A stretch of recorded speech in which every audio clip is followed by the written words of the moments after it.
RandomJosh, back again with another Random Monday video.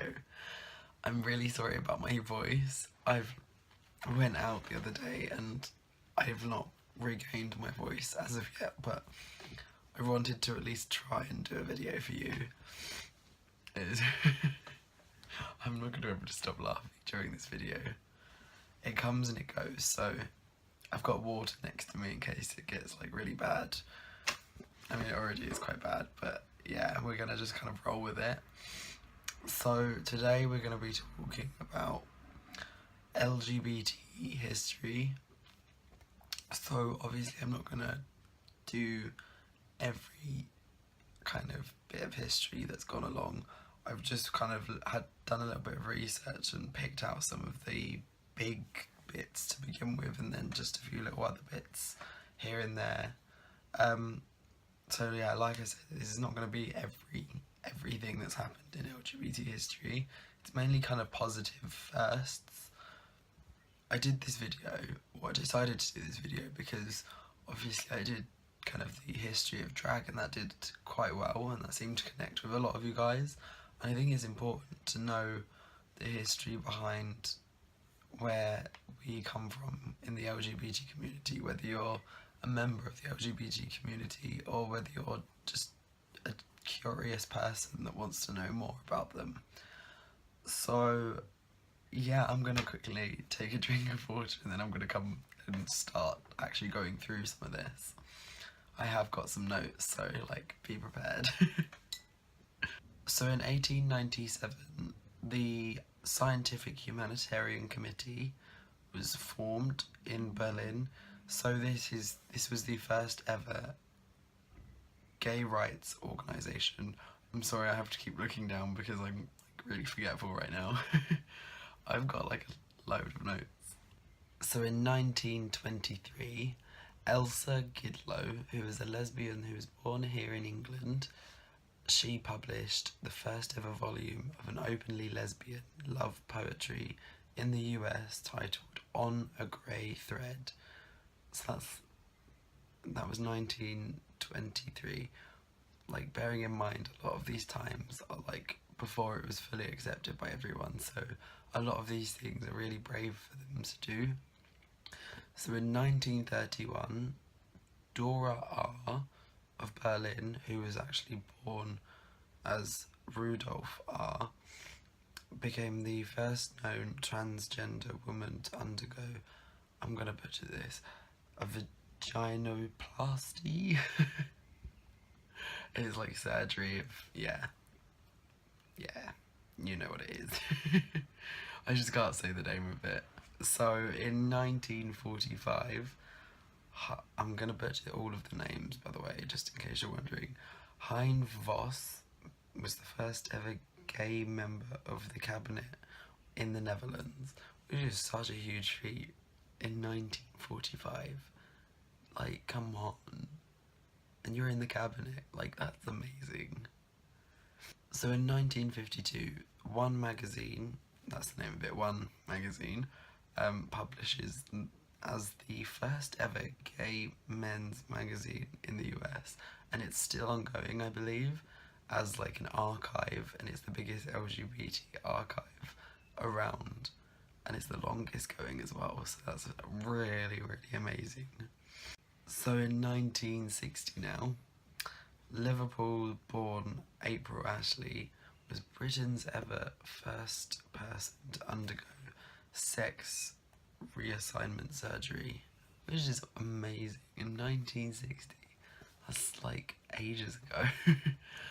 And like all of these things, it's just crazy like looking back at some of this stuff.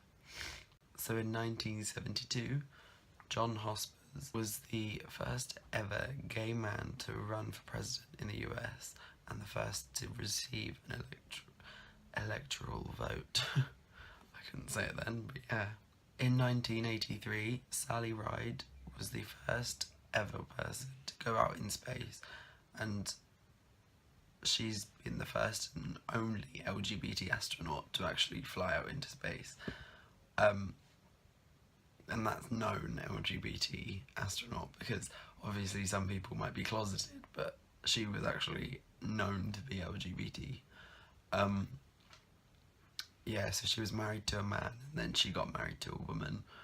But that was kind of secretive until she died in 2012, which is crazy. But good for her though that she got out into space. Like that's such a huge feat for us. So in 1996, South Africa was actually the first country to prohibit discrimination based on sexual orientation in its constitutions. That, to me, honestly, at first it shocked me when I read that. I was like, really? Like, you think of a more westernized country to go first, but it was actually South Africa who went first. And that makes me so proud of South Africa. I have no link to South Africa, but like honestly, you guys are so amazing for doing that, and you've led some obviously other countries to follow you, which is amazing. So in 1998, which was my birth year, the first ever bisexual pride flag was unveiled, which is really big because now you know whenever you go to a pride festival you've got all of these different flags flying around, and that's where they all come from. Obviously the gay pride flag is just the most known because it's like the generic rainbow flag, but all of these flags have got different representations behind them, which is amazing. So in 2000 there were two things I picked up on this one. The first being that the transgender pride flag was created by a trans woman called Monica Helms, and it was shown in the Pride Festival in Phoenix in Arizona, which is again a huge feat to get out there and just be like, yes, this is like intense, you know. So that's another really high point for us. And another one from 2000 was that Hillary Clinton actually became the first ever First Lady to march in a LGBT pride parade, which again is so crazy. I didn't even know this. I read this, I was like, really? She did that? Wow. Like, things like that just don't get said aloud half the time. It kind of just goes like under the radar, so no one ever knows about these things. So in 2001, the Netherlands was the first ever country to legally recognise same-sex marriage, which is such a great feat. Like, I think a lot of the LGBT community has been fighting to get recognised for same-sex marriage for so long now, and for the Netherlands to be the first ones to actually legally recognise it is a really big thing for them. I really hope you can hear my voice okay, because it is killing me right now. So in 2010, Hollyoaks was the first ever UK soap to feature a teenage transgender storyline, which is such a huge thing because Hollyoaks is watched by a lot of people here in the UK. I don't know if many people outside of the UK watch it, but I know in the UK it is very popular. Like my family watch it and stuff. Like my mum and my sister really enjoy it, so for that to be a part of it, it's really, really big. So in 2013, Ukraine had its first ever Pride Festival in Kiev, I think Kiev. Yeah, they had their first ever one in 2013, which is only like 4 years ago, but still, it doesn't matter how long you've been part of the ride, as long as you're on this journey with us. That's the main thing, you know. So obviously I've been talking a lot about kind of like the positives and how far we've come, which is the main thing to think about when you think about things like this. But obviously we're still going. There's like, it's not like we're done fighting our battles. We've still got a lot of countries and people out there that don't accept us, and that's fair enough. So for example, into China, they've got the concentration camps. If you haven't heard about that, then yeah, the Chinan governments have created concentration camps specific for LGBT people. So the people of China are really like suffering from all of this, which is horrible. But that's why we have to keep moving forward and showing them that we're not defeated and that we're gonna keep fighting, you know. So that's like something, but obviously there are a lot of other examples out there that people go through every day of their lives to fight to be seen and fight to be accepted, and it's not right and it's not okay.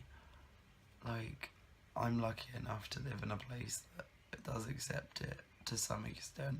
Obviously there's haters around, there's people that don't particularly like it, but I can still live my life and live a relatively normal life at that, which I'm very grateful for. But there are thousands and thousands of people out there that can't live a normal life because of the way that their sexual orientation is, and it's just horrible for them. And yeah, it's not nice. So we've just got to keep going, keep pushing forward and keep this history going, you know. Let's make it more positives in the future.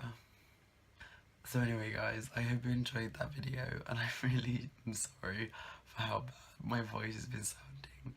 I might potentially refilm and repost this another time when my voice is a little bit better, because I do want this to be a good video.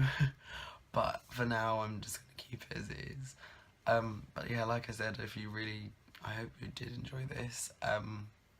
And also, if you do know of any other like big moments in history that affected the LGBT community a lot, then do like comment them down below, because I want to know more and it will help everyone watching this learn more as well. So if basically just share your knowledge as well. I want to know what you know, and I want to know what I missed specifically.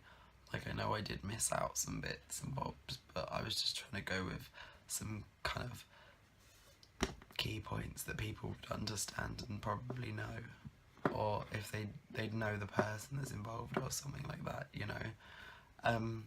But yeah, so I will see you in the next video. Peace out, bitches.